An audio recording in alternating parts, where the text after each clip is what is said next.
Assalamualaikum warahmatullahi wabarakatuh. Perkenalkan, nama saya Adi Nur Fajar, mahasiswa tingkat 3 semester 6. Dan rekan saya Wendy Nugraha Nuramansyah. Di sini saya akan menjelaskan atau mempresentasikan tentang proyek keamanan komputer yang dimana judul proyek kami adalah Zero Trust and Multi-Factor Authentication untuk keamanan ERP Manufacturer.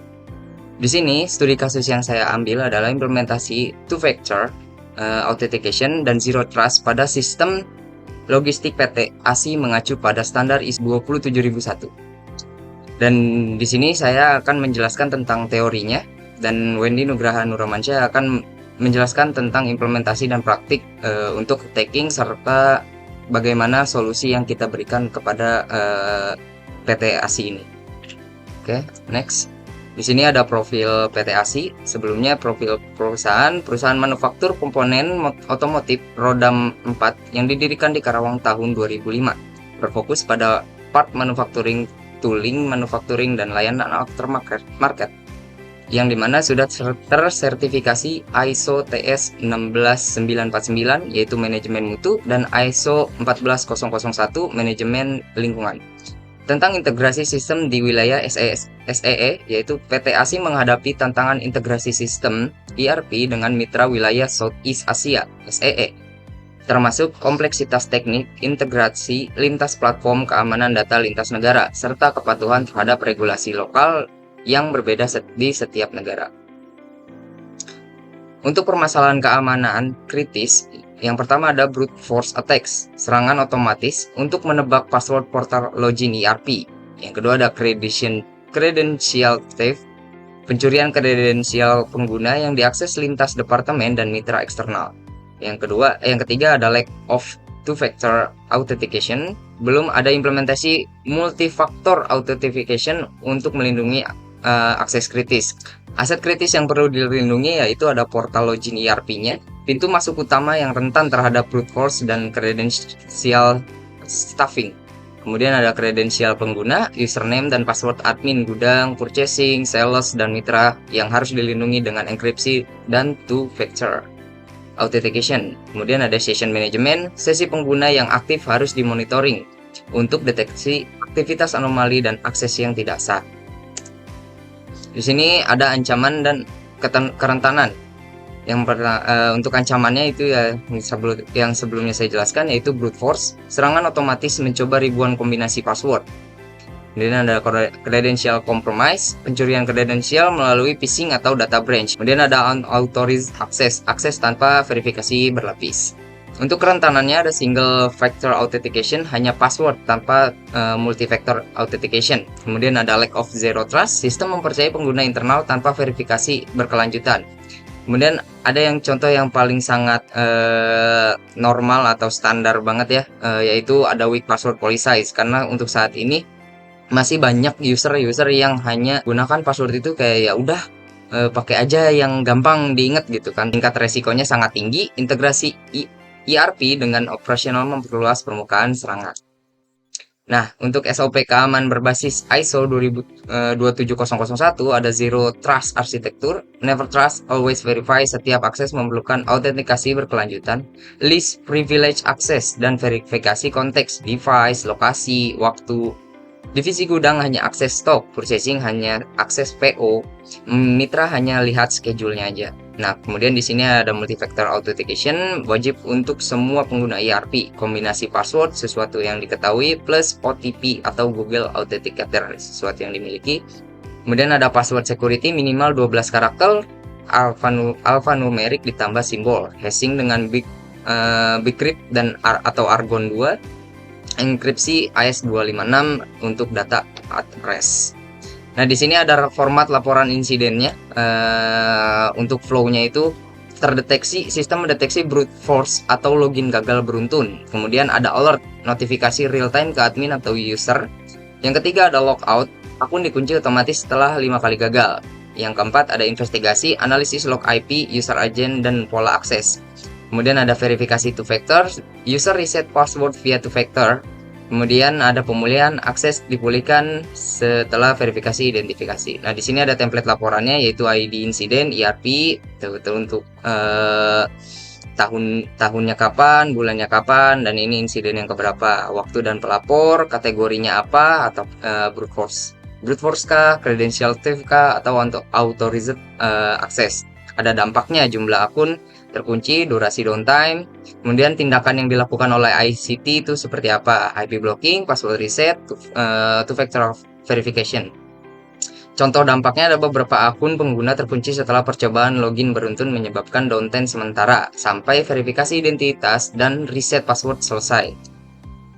Nah, di sini kita menggunakan teknologi pendukung yaitu Identity and Access Management (IAM), implementasi two-factor authentication menggunakan Google Authenticator, Auth atau Microsoft Authenticator. Kemudian ada password encryption dan hashing, algoritma Bcrypt atau Argon 2 untuk hashing password, AES256 untuk enkripsi data at rest, mencegah password cracking bahkan jika database terkompromi. Kemudian ada behavioral analytic dan anomaly detection, AI powered monitoring untuk deteksi login pattern anomali, akses dari lokasi atau device baru dan aktivitas mencurigakan, deteksi ancaman dari jam menjadi menit. Selanjutnya praktiknya ini akan dijelaskan oleh rekan saya yaitu Wendy Nugraha Nuramansyah. Untuk Wendy silakan, waktu dan tempat dipersilakan. Saya akan menjelaskan implementasi terkait two-factor authentication yang dimana nanti ini fungsinya adalah untuk memastikan bahwa serangan brute force itu bisa dicegah atau bisa diminimalisir kerentarannya. Oke, di sini kita menggunakan 3 tahap. Yang pertama adalah ada hash simulationnya dulu, kemudian kita coba brute force, dan kemudian nanti kita akan jelaskan juga terkait apa itu two-factor authentication yang nanti diimplementasikan. Baik, yang pertama di sini saya sudah masuk ke directory sistemnya. Yang pertama saya harus menjalankan dulu yang namanya file Python-nya yaitu erp-hash-simulation.py. Misal di sini adalah password yang saya gunakan adalah katakanlah GH. Kenapa di sini saya hanya menggunakan 2 huruf saja? Karena untuk mengetes brute force ini berjalan atau tidak. Karena brute force termasuk salah satu tools yang lumayan berat untuk membaca hash-nya tersebut. Jadi saya coba aja dulu GH agar prosesnya lebih cepat. Nah, katakanlah saya passwordnya adalah GH. Kemudian saya enter. Nah, user saya saat ini memiliki password GH. Nah, kemudian saya akan mencoba penyerangan menggunakan brute force. Nah, di sini proses untuk melakukan penyerangan melalui tools brute force. Nah, di sini bisa kita lihat bahwa di sini ada analyzing hash, yaitu hashnya adalah sekian ya. Nah, ini didapatkan melalui hash.text yang tadi memang sudah dibuat sebelumnya. Kemudian ini adalah key space loaded, ini adalah angka dan huruf yang dicari. Kemudian max length-nya adalah 12. Nah, kemudian di sini prosesnya sedang dicari oleh brute force, dicocokkan apakah ada password yang cocok atau tidak. Nah, kenapa tadi saya menggunakan 2 huruf saja? Karena prosesnya cukup lama ya, di sini aja prosesnya agak panjang gitu. Makanya tadi saya hanya menggunakan 2 huruf saja untuk mempercepat hasilnya. Ya, kita tunggu sampai hasilnya muncul. Di sini sudah terdeteksi oleh brute force, sudah didapatkan passwordnya. Di sini terlihat bahwa dari hash ini didapatkan passwordnya adalah GH. Maka kesimpulannya ERP rentan, butuh implementasi two-factor authentication segera. Nah, brute force ini sangat memungkinkan untuk menyerang sebuah sistem dikarenakan memang brute force ini dia berfokus pada pembacaan hash. Tapi tentu saja juga membutuhkan resource yang besar. Sehingga tetap dibutuhkan two-factor authentication untuk jaga-jaga agar sistem tidak mudah dibobol menggunakan brute force. Nah, kemudian bagaimana sih caranya untuk menghindari atau meminimalisir serangan brute force, yaitu dengan cara menambahkan layer security yaitu two-factor authentication, sehingga ketika layer pertama yaitu password bisa dibobol oleh brute force, bisa didapatkan passwordnya, maka sistem akan meminta OTP-nya sehingga sistem akan jauh lebih aman. Kita coba menggunakan two-factor authentication untuk memastikan bahwa hasil brute force tadi itu memiliki lapisan kedua yaitu lapisan two-factor authentication, di mana ini nanti menggunakan OTP untuk menambah security yang baru. Nah, gimana caranya? Di sini saya memiliki file Python untuk menjalankan OTP. Jadi nanti si script ini adalah dia akan menampilkan QR code yang nantinya juga akan di-scan oleh Google Authenticator untuk mendapatkan OTP sebagai password untuk bisa masuk ke dalam sistem tersebut. Nah, di sini kita coba langsung running aja sistemnya atau scriptnya. Nah, di sini akan membuka QR code sebagai barcode untuk di-scan oleh Google Authenticator. Nah, di sini kita tinggal scan saja si QR code-nya. Nah, setelah di-scan QR code-nya, di sini akan muncul OTP-nya. Nah, OTP inilah yang akan kita input ke dalam sistem tersebut. Nah, kita akan masukkan OTP-nya. Nah, di sini saya masukkan kode OTP yang tidak sesuai, maka akan muncul OTP tidak valid dan sisa percobaan sisa 2. Nah, saya akan memasukkan OTP yang sesuai, yaitu 366766. Nah, maka di sini akan muncul akses diberikan, authentication to factor authentication sukses. Nah, fungsinya adalah di sini untuk menambah lapisan keamanan yang seperti tadi saya katakan bahwa tidak cukup hanya password yang sudah dihash. Kita juga membutuhkan two-factor authentication untuk memastikan bahwa sistem tetap aman dari serangan brute force. Itu adalah implementasi dari two-factor authentication.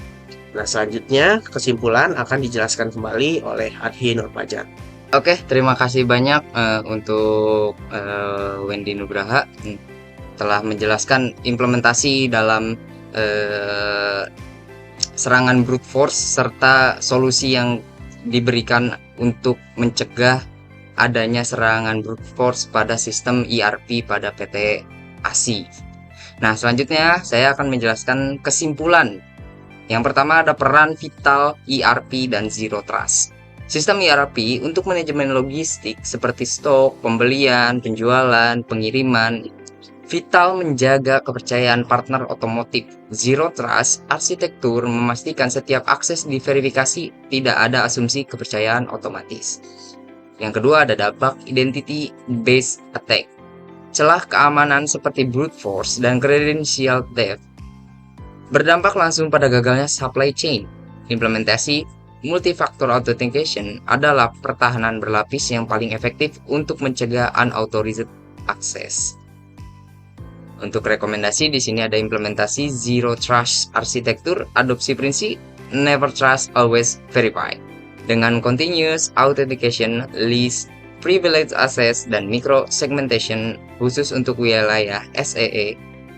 Pertimbangkan compliance lokal Indonesia seperti OJK, BNI, kalau untuk di Malaysia ada BNM, kalau di Thailand ada BOT.